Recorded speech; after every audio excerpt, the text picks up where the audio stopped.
orang tua kita lebih utama daripada istri untuk seorang laki-laki.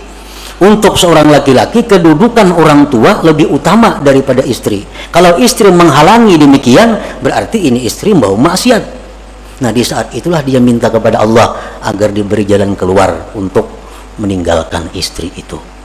Nah, demikian pula istri. Ini suami menyuruh ikam pakai pakaian ini, pakaian yang dilarang agama. Kada dituruti sarik laki ini. Ikam mustika ini, ikam mustika itu. Perintah-perintah laki ini bertentangan lawan agama. Nah, berarti ini istri dalam keadaan yang tidak diridhai Allah. Kenapa? Karena menuruti laki jadi maksiat lawan Tuhan. Kadang menuruti sarik na laki. Nah, di saat itu seorang istri boleh minta kepada Allah agar diberi jalan keluar berpisah dengan suami itu. Janganlah engkau meminta daripada Allah bahwa dia mengeluarkan engkau dari satu keadaan agar Allah pekerjakan engkau pada keadaan yang lain. Jikalau Allah menghendaki engkau, niscaya dia pekerjakan engkau tanpa melalui menuntut dikeluarkan. Itulah kurang lebih artinya hikmah yang ke-19 ini. Adapun penjabarannya adalah apabila adalah seorang hamba atas satu keadaan yang mana keadaan itu tidak sesuai dengan yang dimaksudnya. Apabila kita berada pada satu keadaan yang kada sesuai dengan keinginan kita, maka tidaklah patut, tidaklah layak bahwa menghendaki seorang hamba tadi keluar dari keadaan itu dengan dirinya sendiri, dengan bahwa dia menuntut dari Allah bahwa Allah mengeluarkannya dari keadaan itu, karena ini merupakan dikti atas Allah Subhanahu wa ta'ala. Bahkan sayogianya semestinya bagi dia berbaik adab beserta Allah dan mengutamakan apa yang dikehendaki Allah atas pilihannya itu sendiri.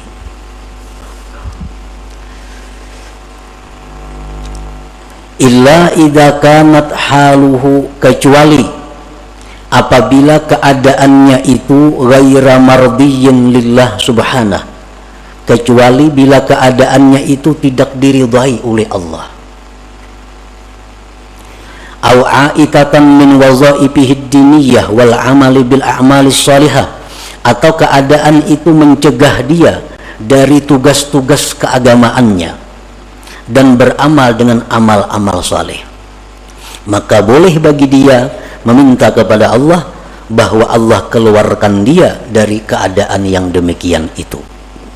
Fahuwa min alamati ma'rifatil abdi bi rabbih subhanahu wa ta'ala, maka itu merupakan tanda ma'rifatnya seorang hamba dengan Allah subhanahu wa ta'ala.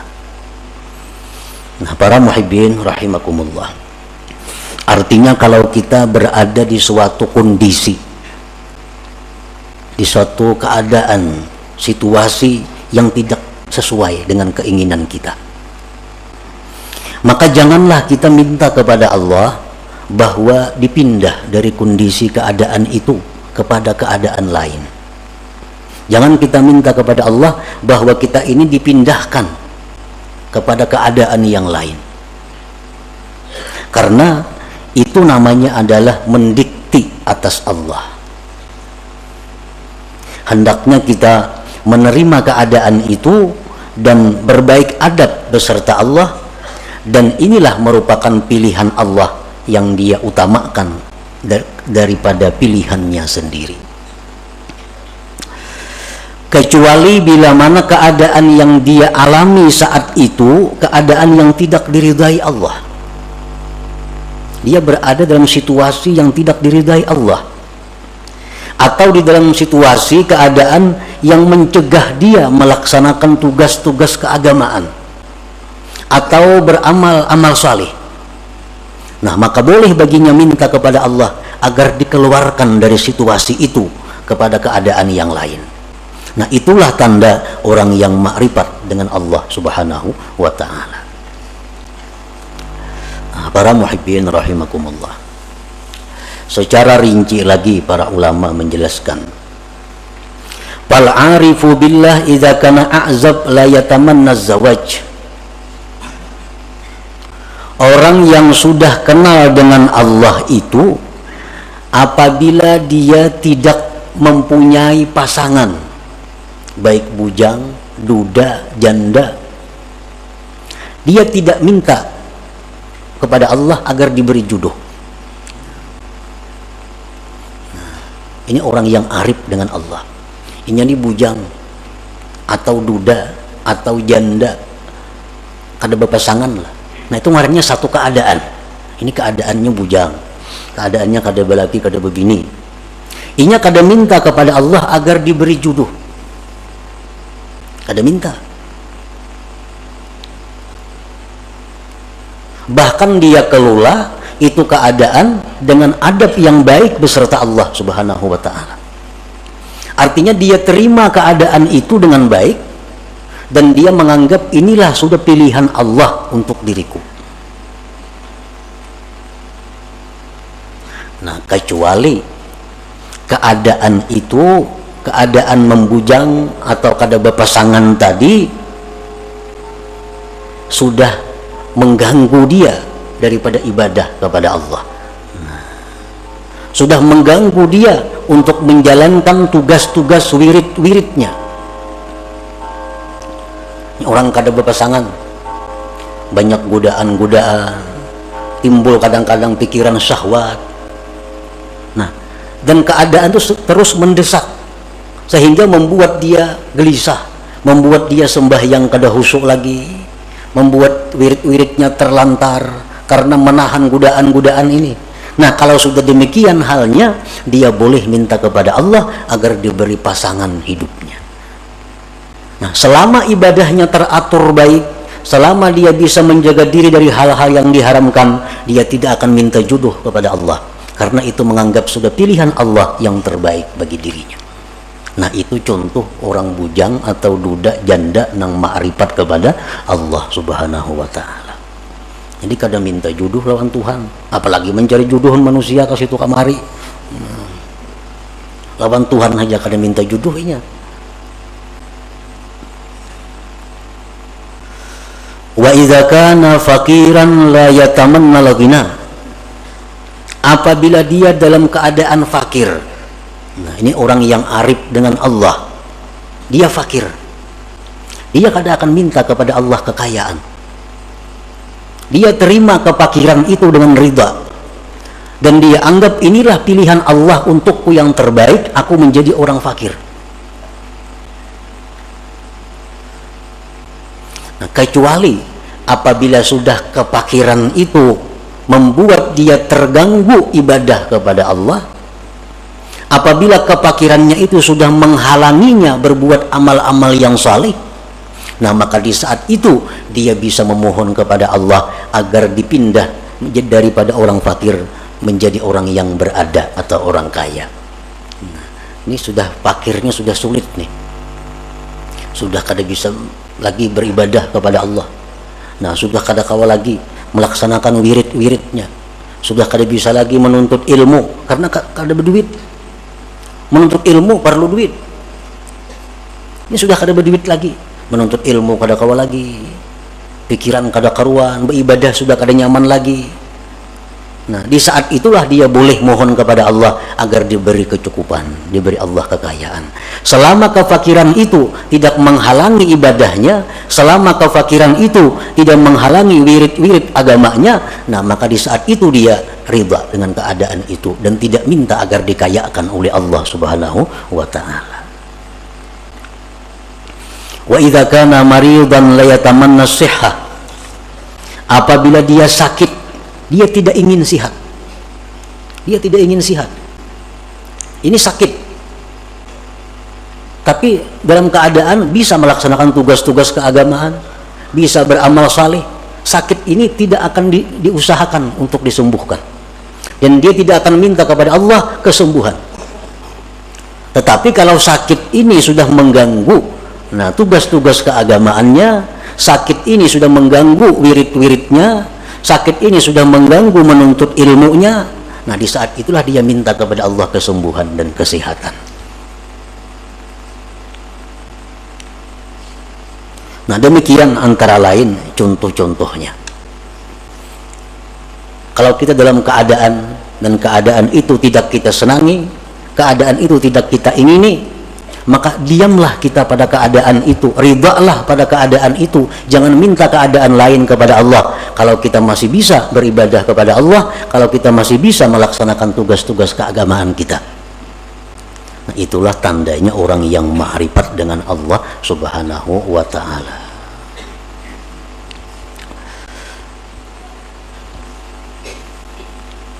Wa idza kana mutazawwijan la yatamanna al-firaq. Kalau dia ini berpasangan, kalau dia mempunyai suami, dia mempunyai istri, dia tidak akan minta bercerai kepada Allah selama dalam berpasangan itu tidak mengganggu ibadahnya kepada Allah, selama tidak menghalangi untuk ketakwaan kepada Allah. Ini beisi bini nang sulit diurus. Ada kadang-kadang manusia diuji Tuhan dengan itu. Ada si bini-bini berisi laki nang susah, nang sulit diurus. Nah ini satu keadaan. Selama keadaan itu tidak mengganggu ibadahnya kepada Allah, selama keadaannya itu tidak mengganggu tugas-tugas keagamaannya, dia tidak akan minta berpisah, dia tidak akan minta bercerai karena ridha dengan keadaan itu. Nah tetapi kalau keadaan seperti ini sudah membuat seorang istri menjadi durhaka, kalau keadaan ini sudah membuat seorang istri jadi berdosa, nah maka seorang istri ini boleh minta kepada Allah agar dicarikan jalan keluar untuk bercerai dengan suami itu.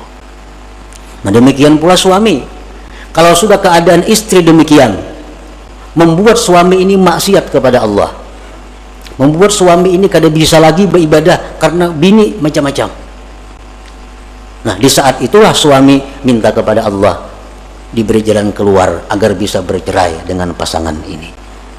Nah, para muhibbin rahimakumullah, karena tidak sedikit seorang istri gara-gara suami dia menjadi maksiat kepada Allah, dan tidak sedikit seorang suami gara-gara istri jadi maksiat kepada Allah, dan ini sudah terjadi sejak zaman Rasulullah Shallallahu Alaihi Wasallam.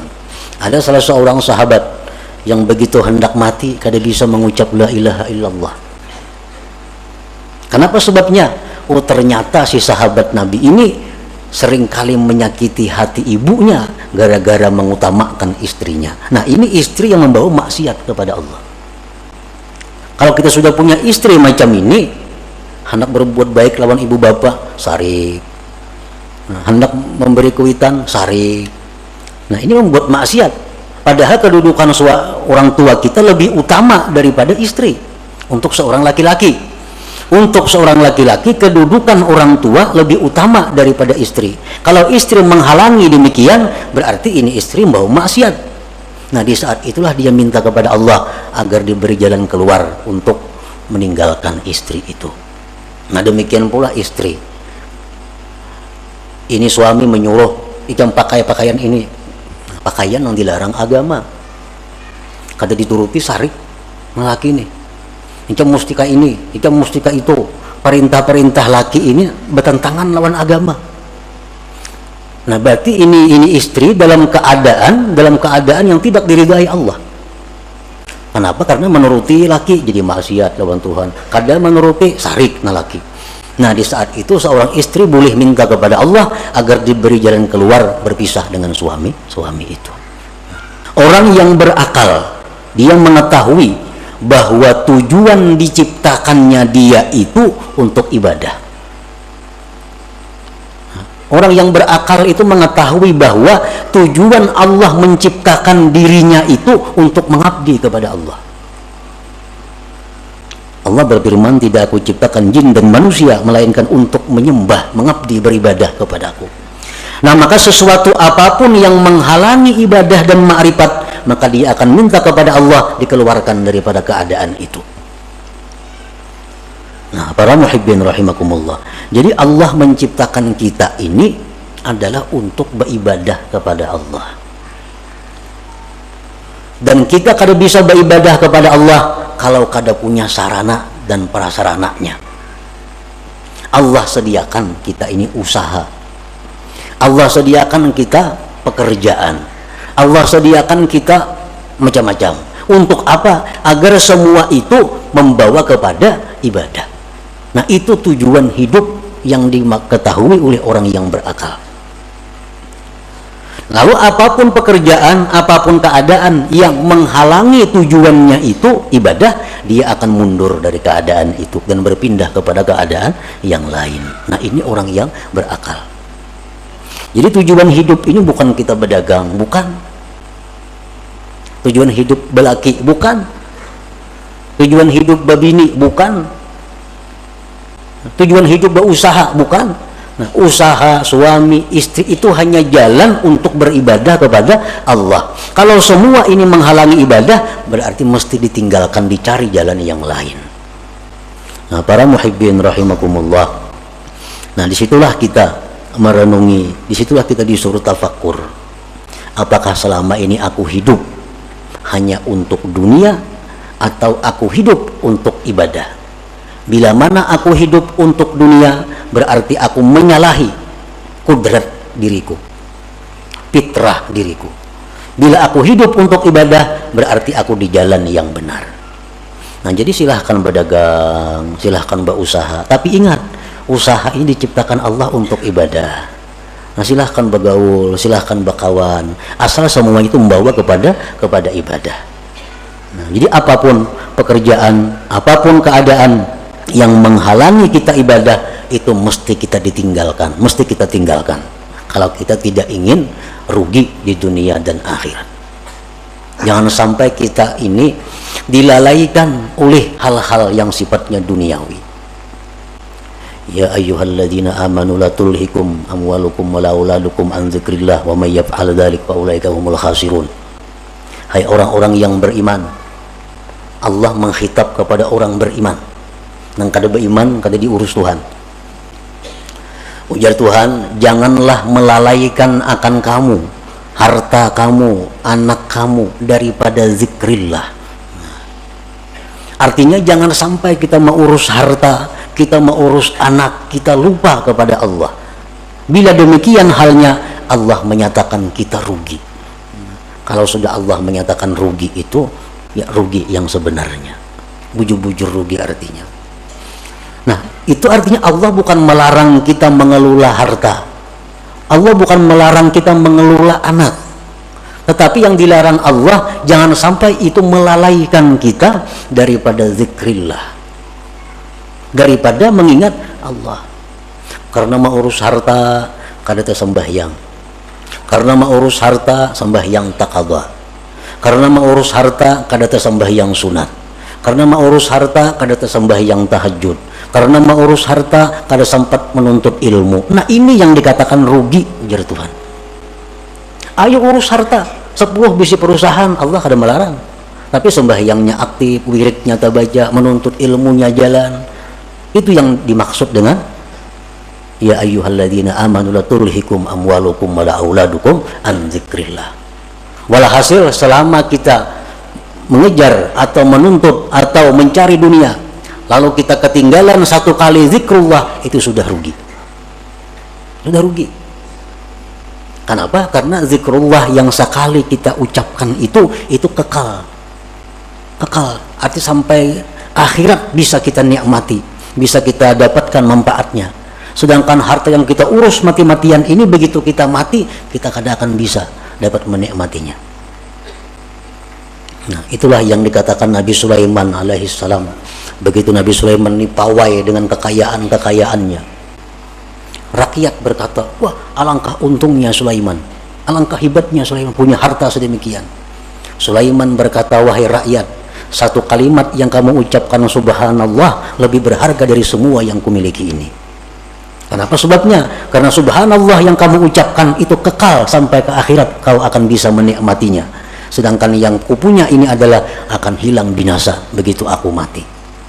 Nah, jadi artinya berapapun besarnya keuntungan yang kita dapatkan daripada mengejar dunia, tapi kita ketinggalan satu perbuatan taat, itu sudah dikatakan Allah khasirun, rugi. Karena apa? Karena tujuan manusia dicipta untuk taat, bukan untuk mengejar atau mengumpulkan hal-hal yang sifatnya duniawi itu. Nah, para muhibbin rahimakumullah, itulah sebagian dari apa yang dimaksud dalam hikmah yang ke-19 ini.